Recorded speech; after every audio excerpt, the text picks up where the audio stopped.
आजकल की ज़िंदगी में जो एक चीज़ हमें सबसे ज़्यादा परेशान करती है वह है गुस्सा, जो किसी भी बात पर आ जाता है। गुस्सा हमारे शरीर और मन को कितना नुकसान पहुंचाता है, यह सब हम बचपन में सुनते आए हैं। ऐसे ही कृष्ण से एक दिन भीम ने अपने गुस्से को लेकर सवाल किया, क्योंकि भीम को काफी ज्यादा गुस्सा आता था। भीम ने गंभीर होकर कृष्ण से एक सवाल किया, कान्हा, आप तो जानते ही हैं मुझे अक्सर गुस्सा आ जाता है और कई बार तो मेरे बस से बाहर हो जाता है। मैं चाह कर भी खुद को काबू में नहीं रख पाता हूँ। आप तो जानते ही हैं कि गुस्से में मैंने कई बार कितने गलत कदम उठाए हैं। कृपा करके इसके लिए कुछ रास्ता दिखाइए। कान्हा भीम को जानते थे और उनके गुस्से को भी। वह अच्छे से जानते थे कि न सिर्फ इस समय बल्कि आने वाले कई युगों तक गुस्सा या क्रोध मनुष्य का सबसे बड़ा दुश्मन हो। इसलिए इस बारे में जानकारी देना जरूरी था। कृष्ण ने इतना सब सोचते हुए भीम को बताया, भीम, इंसान को लगता है कि उसका दुश्मन बाहर कहीं है, किंतु सच यह है कि उसका दुश्मन बाहर से पहले खुद उसके भीतर ही होता है। इंसान को बाहर के दुश्मनों से लड़ने से पहले अपने भीतर के दुश्मनों से लड़ना चाहिए। उन भीतर के दुश्मनों में सबसे बड़ा दुश्मन हमारा गुस्सा ही है। भीम कृष्ण को देखकर समझने की कोशिश कर रहे थे, पर उन्हें समझ आकर भी कुछ समझ नहीं आ रहा था। फिर भीम ने कहा, कान्हा, गुस्सा भी तो मन का ही एक भाव है। अगर प्रेम इंसान का भाव है तो गुस्सा भी तो इंसान का ही भाव है। फिर उससे कुछ अच्छा क्यों नहीं होता और प्रेम से सब अच्छा ही क्यों होता है? यह बहुत अच्छा सवाल है भीम। देखो, लोगों को लगता है कि प्रेम, दया, करुणा ये सब अच्छे भाव हैं, तो उनका जितना चाहे उतना इस्तेमाल कर सकते हैं, पर ऐसा नहीं है। किसी भी भाव के ज़्यादा होने से आदमी अपना नुकसान ही करता है, चाहे वो प्रेम हो या गुस्सा। भीम अपने दिमाग को दौड़ाने की कोशिश कर रहे थे, किंतु प्रेम के बारे में कान्हा की बात उसे अजीब सी लग रही थी, क्योंकि खुद कान्हा बहुत बड़े प्रेमी के रूप में जाने जाते थे। कान्हा, प्रेम भला कैसे किसी का नुकसान कर सकता है? प्रेम तो इस दुनिया का सबसे अच्छा भाव है, यह तो आप ही कहते हैं ना। कृष्ण भीम की दुविधा को समझ रहे थे और यह देखकर उन्हें थोड़ी हंसी भी आ रही थी।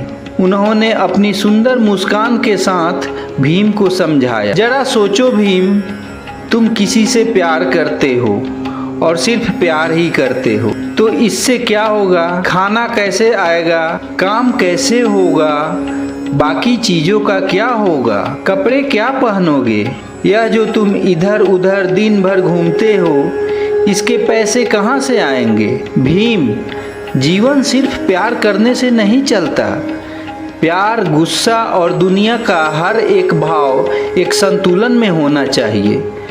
जिसने यह संतुलन बना लिया उसके लिए यह कठिन जीवन आसान हो जाता है, पर यह इतना आसान भी नहीं है जितना मैं कह रहा हूँ। यहाँ तक मैं खुद जो तुम्हें इतनी बातें बता रहा हूँ, मुझे भी कभी कभी बहुत गुस्सा आता है। भीम कहते हैं, जब आपको गुस्सा आता है तब आप क्या करते हैं? गुस्से को सच में काबू में किया जा सकता है क्या?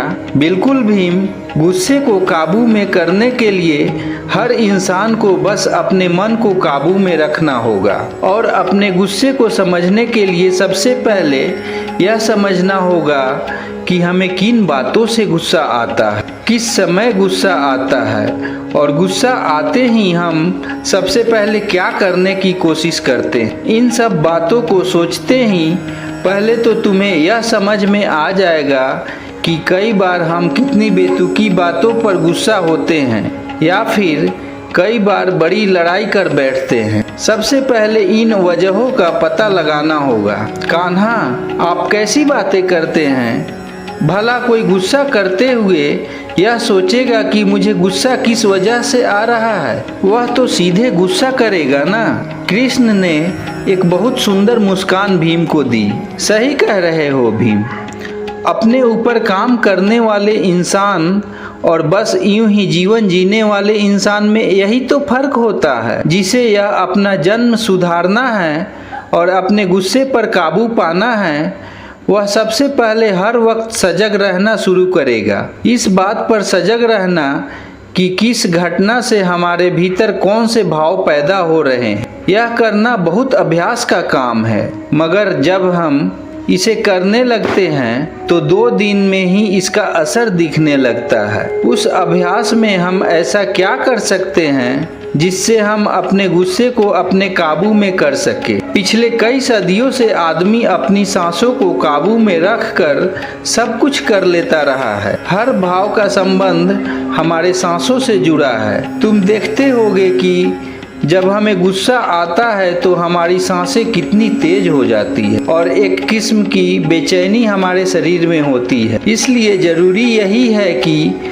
रोज हम कुछ समय अपनी सांसों को काबू में करने का अभ्यास करें। योगा या फिर प्राणायाम करना गुस्से को शांत करने का सबसे अच्छा तरीका। तुम देखोगे कि जितने भी साधु या फिर वह सभी लोग हैं जो दिन में कुछ घंटे ध्यान लगाते हैं, उन्हें बाकी लोगों की तुलना में कम गुस्सा आता है।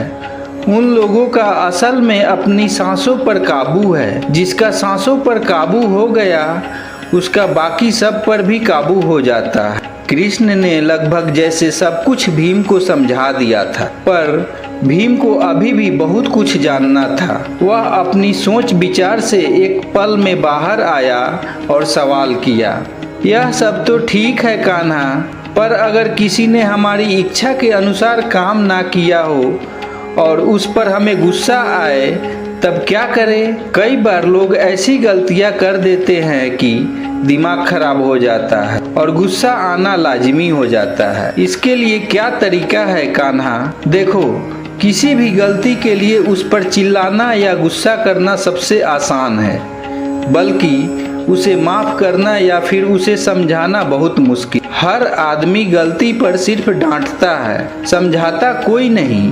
जो गुरु अपने शिष्य को उसकी गलती पर डांटता नहीं बल्कि समझाता है, वह शिष्य बहुत समझदार होता है। जबकि डांटने वाले गुरुओं के बच्चों का आत्मविश्वास कम हो जाता है और वह कुछ नहीं कर पाते। इसलिए लोगों को माफ करना सीखना चाहिए। पति पत्नी, बच्चे या फिर किसी भी रिश्ते में गुस्सा कभी रिश्ते बनाता नहीं है, तोड़ता ही है। जो माँ बाप हमेशा अपने बच्चों पर गुस्सा करते हैं, वह बच्चे अपने माँ बाप से सच बोलना बंद कर देते हैं। अगर शांति से, समझदारी से बात की जाए तो हर बात आसान हो जाता है। जो इंसान शांत स्वभाव में रहता है वह ज़्यादा सुखी भी होता है और अपने काम को अच्छे से कर पाता है। इसलिए मैं भी चाहूँगा कि तुम बेवजह गुस्सा करना छोड़ दो। कान्हा, यह बात इतनी आसानी से कोई पहले समझा देता तो मैं अपनी इतनी शक्ति गुस्से पर कभी बर्बाद नहीं करता। बस कान्हा, एक आखिरी बात, एकदम से आए गुस्से को कैसे रोके? जैसे ही गुस्सा आए तुरंत अपनी सांसों पर ध्यान दो। सांस तेज चल रही हो तो उन्हें सामान्य करो और फिर समस्या के बारे में सोचो जिसके लिए तुम्हें गुस्सा आ रहा था। कई बार बस चुपचाप बैठे बैठे खीज भी होती है तो उस खीज की जड़ तक पहुंचो। कई बार गुस्सा हमें खुद पर आ जाता है और उसे हम दूसरों पर उतारते हैं। दूसरों पर गुस्सा उतारने वालों को ही सबसे ज़्यादा योग और प्राणायाम की जरूरत होती है। अगर ऐसे लोग दिन के कुछ पल भी अपने सांसों को देंगे तो उन्हें बहुत फायदा होगा। सही कह रहे हैं आप कान्हा, अब मैं ऐसा ही करूँगा। कृष्ण ने अपने मन को काबू में रखने के लिए ठीक ही कहा था। गुस्सा सबसे आसानी से आ जाता है और गुस्से में लोग ना जाने कितनी गलत कदम उठा लेते हैं। जब भी आपको गुस्सा आए, एक लंबी सांस लीजिए और उस बात और उस गंभीरता के बारे में सोचिए। आप देखेंगे कि आपका गुस्सा काफ़ी हद तक कम हो गया होगा। तो दोस्तों, कैसी लगी यह वीडियो कमेंट में अपनी राय ज़रूर दीजिएगा तथा वीडियो को लाइक और चैनल को सब्सक्राइब ज़रूर कीजिएगा।